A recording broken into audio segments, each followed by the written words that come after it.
जा रहे हैं ये भी संत देखेगा तो पैर रुक जाएंगे। और हमारे पास कौन बुराई विकार आ रहा है वो द्वार पर रुक जाएगा, टोक देगा संत उसको, नहीं अब नहीं, अब प्रवेश नहीं चलेगा, अब कथा सुन चुके हैं, अब हम द्वार पर खड़े। बुराई से बचने का कोई उपाय अभी तक सृष्टि में नहीं बना है। प्राणायाम, योग, ध्यान, धारणा, पूजा पाठ, आरती, अनुष्ठान, व्रत, नियम, मैं इनकी आलोचना नहीं कर रहा हूँ। ये सब होने के बाद भी भारत में इतना गड्ढा क्यों हो रहा है, दुर्दशा क्यों हो रही है, बड़े बड़े अच्छे लोग काय को औंधे मुंह गिर रहे हैं। अगर इनसे बचा जा सकता होता तो घर घर में पूजा पाठ हो रहा है, घर घर में मंदिर बना हुआ है। एक भी घर ऐसा नहीं, झोंपड़ी में भी ठाकुर जी बैठे हुए, किसी भी रूप में बैठे होंगे, चाहे गोपाल जी के रूप में होंगे, राम जी के रूप में होंगे, साईं बाबा के रूप में होंगे, दुर्गा के रूप में होंगे, चित्र के रूप में होंगे, मूर्ति, कुछ न कुछ सबके घर में पूजा, हर घर में मंदिर है, मंदिर मंदिर प्रतिकर शोधा। लेकिन जीवन कहाँ जा रहा है, जीवन कहाँ खड़ा है? क्योंकि जीवन के द्वार पर साधु नहीं है, जीवन के द्वार पर संत चाहिए। मैं विषय को समेट रहा हूं। किसी न किसी संत से जब तक संबंध नहीं जोड़ोगे, अपने जीवन में हर समय जब तक किसी संत को खड़ा नहीं करोगे, तब तक कोई क्रिया आपको बुराई से बचा नहीं सकती। संत अगर हमारे जीवन में खड़ा है तो हर बात पर आपके मन में कोई बात जरूर टोकने में आ जाएगी, नहीं नहीं पहले चलता था, अब हमारा उन महाराज जी से संबंध है, वो सुनेंगे तो क्या कहेंगे, नहीं भैया सर नमस्कार, अब नहीं, बस दोस्ती यही तक है, आगे नहीं। उनसे अब हमारा संबंध हो चुका है, उनको हमारे बारे में पता लगेगा, उन पर क्या बीतेगी, वो क्या सोच, नहीं सर क्षमा करें, अब नहीं। पहले तो हम आपके साथ चले जाते थे, पहले तो हम खा पी लेते थे, पहले तो इधर, अब नहीं सर नमस्कार। साधु हमारे जीवन के द्वार पर चाहिए, घर के द्वार पर, घर के अंदर भी नहीं, जीवन के द्वार, हमारे हर कदम पर साधु खड़ा है। जिधर जा रहे हैं साधु हमारे साथ, उनकी स्मृति हमारे साथ, उनका आशीर्वाद हमको याद करता है। और ये सत्य है, जब जीवन में साधु से जुड़ जाओगे, हजारों मील भी उस साधु से दूर रहोगे तो भी हर समय वही दिखाई देगा, जिधर जाओगे वही दिखाई देगा, वही दिखाई। हनुमान जी खड़े, विभीषण जाग गया, जाग गया का माने अब क्या करना चाहिए इसका विवेक आ गया। हनुमान जी ने कुंडी खटखटाई, द्वार खोला, प्रवेश किया, बैठ गए। हनुमान जी सबसे पहले राम कथा सुनाते, तब हनुमंत कही सब राम कथा। अब हनुमान जी ने विभीषण से पूछा, विभीषण एक बात बताओ, रात मैंने लंका का दृश्य देखा, इतना पाप, इतना पाप, इतना पाप, मेरी आंखें बंद हो गई। तू ये बता कि इतने बड़े पाप में तो बाल बच्चों के साथ रहता कैसे? इतना हनुमान जी ने बोला कि विभीषण फूट फूट के रो पड़ा, फूट। हनुमान का भाई मैंने तो ऐसी कोई बात पूछी नहीं, कही नहीं, मैंने यही पूछा कि तुम कैसे रहते हो, खल मंडली बसो दिन राती, सखा धर्म निर्वह कई बाती। अरे नहीं हनुमान जी, आपने हमारे पके हुए फोड़े पर जोर से हाथ मार दिया, जिस दर्द को हम छुपाए रखते थे आज तुमने वो दर्द हमारा कुरेद दिया। क्या कुरेद दिया? बोले आपने जो प्रश्न कर दिया कि तुम कैसे रहते हो, तुमको मालूम है कैसे रहते हैं?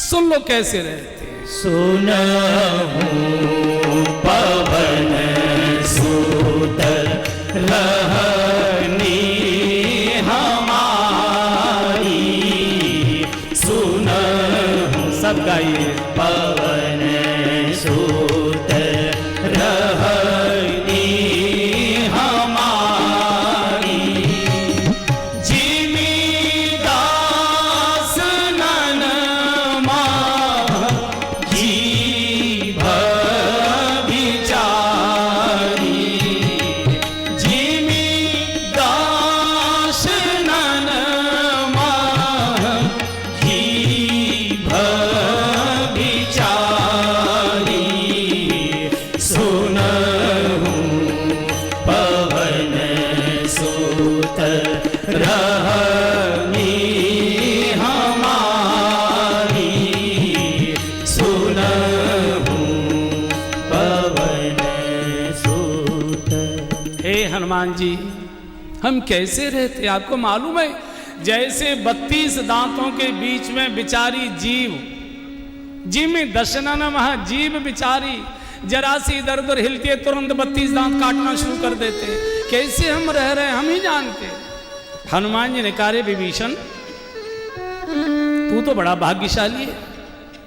32 ब्लैक कैट कमांडो है, 32 ब्लैक कैट जेड प्लस से भी ज्यादा तेरी सुरक्षा। ब्लैक कैट कमांडो क्यों? क्योंकि ये सब तंबाकू पान खाते थे तो दांत काले हो जाते हैं ना। जी में दर्शन नमः जी बेचारा 32 ब्लैक कैट कमांडो। विभीषण ने कहा महाराज मेरा दुखड़ा बढ़ाने आए हो कि घटाने आए हो? हनुमान जी ने कहा विभीषण, जिसने जो तूने दुखड़ा समझा है वो दुखड़ा नहीं है, तेरी सोच का ये नतीजा है, ये तेरे ऊपर कृपा। अच्छा एक बात बता, दांत पहले आते हैं मुंह में कि जीव पहले आती है? बोले आती तो जीव पहले, साथ ही आते, दांत तो बाद में आते हैं। और बोले जाते कौन है पहले? बोले दांत जाते हैं। क्यों जाते हैं मालूम है?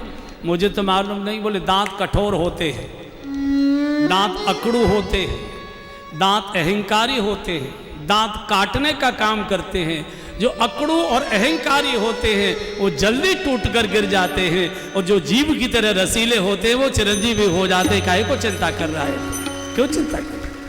अच्छा एक और बात बता, जब दांत दर्द करते हैं तो डॉक्टर के पास कौन जाता है कि डॉक्टर साहब दांत बाहर निकालो? बोले जाती तो जीव ही है, जाती तो जीव है कि डॉक्टर साहब दांत बहुत परेशान कर रहे हैं, इनको बाहर निकालो। बस चिंता मत कर, अभी 1 महीने के अंदर लंका में दांतों का निःशुल्क शिविर लगने वाला है, और भारत के सबसे बड़े डेंटल सर्जन रामचंद्र जी के नाम से वो जाने जाते आने वाले हैं। तू जरा सी जीभ हिलाएगा, दांत रूपी सारे राक्षसों को निकाल कर भगवान बाहर कर देंगे, जीव जैसा चिरंजीवी हो जाएगा।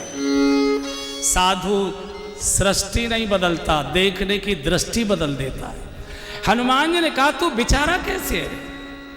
अगर तू अपने को बेचारा मानता है तो तूने कभी विचार किया कि मैं कैबिनेट मिनिस्टर हूँ, रावण के बगल में तेरा बंगला बना हुआ है, रावण का तू छोटा भाई है, राष्ट्रपति का छोटा भाई है, कैबिनेट का मंत्री है तू, रावण का इतना दुलारा है और प्यारा है, तू बेचारा कैसे हो गया? इसके बाद भी अगर तू बेचारा है तो तूने कभी विचार किया कि मेरी ये स्थिति इतनी बुरी हालत हो कैसे गई?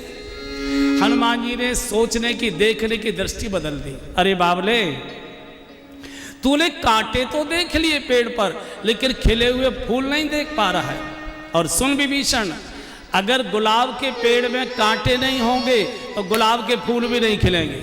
कांटे उसकी सुरक्षा होते हैं, अगर कांटे नहीं होंगे तो कोई भी गाय भैंस कुतर कर चली जाएगी।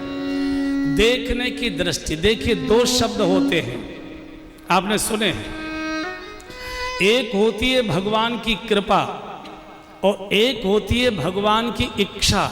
ये दोनों ही भगवान के प्रसाद हैं। कृपा भी भगवान का प्रसाद है, इच्छा भी भगवान का प्रसाद है। और प्रसाद का कभी विश्लेषण नहीं किया जाता, प्रसाद का कभी स्वाद नहीं लिया जाता, प्रसाद को कभी ननुच नहीं किया जाता, प्रसाद को कभी फेंका नहीं जाता, कभी थूका नहीं जाता। हाथ में लिया जाता है, सिर माथे लगाया जाता है और कैप्सूल की तरह सटका जाता है। प्रसाद का स्वाद नहीं लिया जाता, प्रसाद सीधा स्वीकार करके सटका जाता है।